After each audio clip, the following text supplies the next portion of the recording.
बिस्मिल्लाहिर्रहमानिर्रहीम। अस्सलाम वालेकुम जी। चिकन कोरमा रेसिपी के साथ आपकी खिदमत में हाजिर हैं। उम्मीद करते हैं ये रेसिपी इंशाल्लाह आपको ज़रूर पसंद आएगी। इसे बनाने के लिए कढ़ाई में सबसे पहले हमने घी शामिल किया है। 2 बड़े चम्मच के बराबर हम इसमें घी शामिल करेंगे। गर्म होने के बाद 1 चम्मच ज़ीरा इसके अंदर शामिल कर दिया है, छोटा चम्मच। साथ ही इसमें 1 बादियान का फूल और 1 काली मोटी इलायची, ये गोश्त की स्मेल दूर करने के लिए लाजमी आपने इसको शामिल करना है। 1 मिनट के लिए इसको क्रैकल कर लेंगे। 1 मिनट क्रैकल कर लिया है। अब इसमें हमने प्याज शामिल करने हैं। प्याज़ों को इस तरह लंबाई के रुख में हमने कटिंग किया है। 2 दरमियाने साइज़ के प्याज थे, इनको हमने गोल्डन ब्राउन कलर आने तक फ्राई करना है। इस वक्त आंच मीडियम टू लो रहेगी।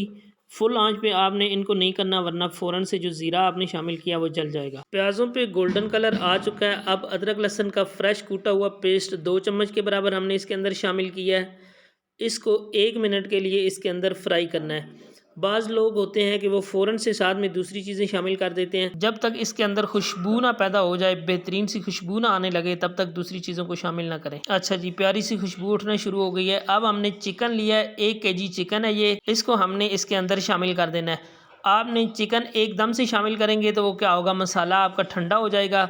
आप इस तरह करके एक एक बोटी इसके अंदर रखते जाएंगे तो ना तो मसाला ठंडा होगा और ना ही जिस पानी से आपने चिकन को धोया वो उसके अंदर जाएगा। इस स्टेज पे आंच आपने मीडियम टू हाई कर देनी है ताकि आपका चिकन पानी ना छोड़े।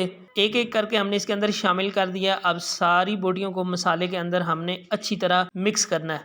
जब हम मिक्स करेंगे तो 1 से 2 मिनट के अंदर अंदर आपके गोश्त का कलर जो है वो बिल्कुल वाइट वाइट आपको नज़र आना शुरू हो जाएगा। हमने इसको तब तक फ्राई करना है जब तक इसके अंदर भी इसी तरह गोल्डन कलर ना आ जाए। गोल्डन कलर आने तक हम इसको फ्राई कर लेते हैं। 4 से 5 मिनट लगे हैं। आप देख सकते हैं कि चिकन के ऊपर भी गोल्डन कलर आ चुका है। अब आपने क्या करना है जी, इसके अंदर टमाटर शामिल कर देने हैं। 3 अदद हमने टमाटर लिए हैं। टमाटर आपने अपनी ग्रेवी के हिसाब से रखने होते हैं।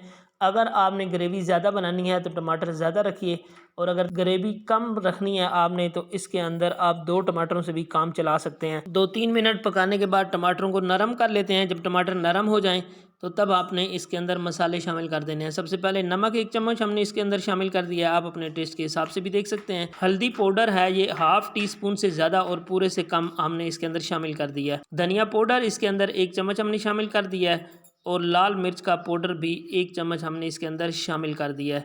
मिर्च और नमक दोनों आप अपनी मर्ज़ी के हिसाब से कम ज़्यादा कर सकते हैं। आप चेक भी कर लें। नमक पहले आप एकदम से ज़्यादा ना डालिए, क्योंकि नमक अगर ज़्यादा हो जाए तो फिर उसका कोई सलूशन नहीं होता, और अगर कम डाल जाए तो फिर आप इसको दोबारा डाल सकते हैं। मसालों को अच्छी तरह इसके अंदर फ्राई करेंगे। जितना बेहतरीन मसाला आप रेडी करेंगे इतना ही ज़्यादा आपके चिकन ग्रेवी का टेस्ट आएगा। यहाँ पे हमने 2-3 मिनट भूनने के बाद हरी मिर्चें हैं 4 से 5 अदद, ये ज़्यादा तीखी नहीं है, हमने ये वाली बारीक कटिंग करके इसके अंदर शामिल कर दी हैं। बहुत ही अच्छा फ्लेवर आता है इनका। मिर्चों के साथ हमने इसको 2 से 2.5 मिनट के लिए भून लेना है। चिकन को बहुत अच्छी तरह भूनेंगे तो ही आपकी जो चिकन ग्रेवी है वो बहुत जायकेदार और मज़ेदार बनकर रेडी होगी। और वैसे भी आपने इसको इतना ज़्यादा भूनना है ताकि जो प्याज टमाटर हैं उनकी बिल्कुल ग्रेवी बन जाए। इतनी देर तक आपने इसको भूनते रहना है। जितना अच्छा भुना हुआ सालन होगा इतना ही बेहतरीन टेस्ट इसका निकल के आएगा। तो आप देख सकते हैं कि इस वक्त हमारे जो टमाटर हैं या प्याज हैं वो बिल्कुल भी फील नहीं हो रहे हैं, एकदम ग्रेवी बन चुकी है। इस स्टेज पे हम इसके अंदर दूध की जो बालाई होती है 2 टेबल स्पून के बराबर हम इसमें शामिल कर रहे हैं। ये इसके अंदर बहुत ज़बरदस्त किस्म का क्रीमी टेक्सचर लेके आती है और इसका कलर भी बड़ा ही खूबसूरत कर देती है। 2 से 2.5 मिनट के लिए इसके अंदर भुनेंगे ताकि इसका कच्चापन ख़त्म हो जाए और इसकी जो स्मेल होती है वो भी दूर हो जाए।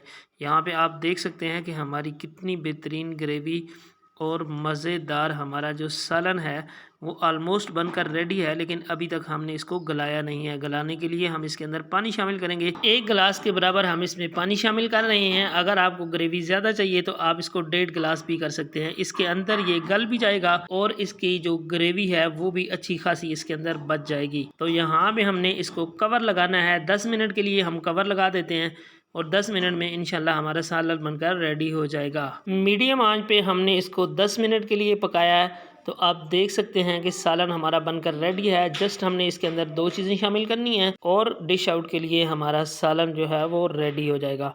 तो यहाँ पे हमारे पास सब्ज़ धनिया है कटा हुआ, वो हम इसके अंदर शामिल करेंगे। सब्ज़ धनिया आजकल बड़ा ही ज़बरदस्त किस्म का आ रहा है, बहुत मज़े की खुशबू होती है, लाजमी शामिल कीजिएगा। एक मुट्ठी के बराबर हम इसमें सब्ज़ धनिया शामिल कर देते हैं और इसे साथ ही मिक्स भी कर देते हैं। अभी तक हमने इसके नीचे आंच बंद नहीं किया, अभी तक हमारा स्लो आंच पे चूल्हा जल रहा है। साथ ही इसमें आखिरी मसाला जा रहा है जी कसूरी मेथी। इसको हाथों की मदद से क्रश करके आपने डालना है ताकि इसका अरोमा निकल के आए। ये 1 चम्मच के बराबर हमने इसके अंदर शामिल कर दिया है और इसी के साथ ही हम इसका चूल्हा बंद कर देंगे और आज का हमारा चिकन कोरमा बनकर रेडी है। आप चिकन कोरमा की ग्रेवी देख सकते हैं कितनी बेहतरीन और गाढ़ी ग्रेवी है। ये रेसिपी बनाने के लिए आपने वीडियो को फॉलो करना है।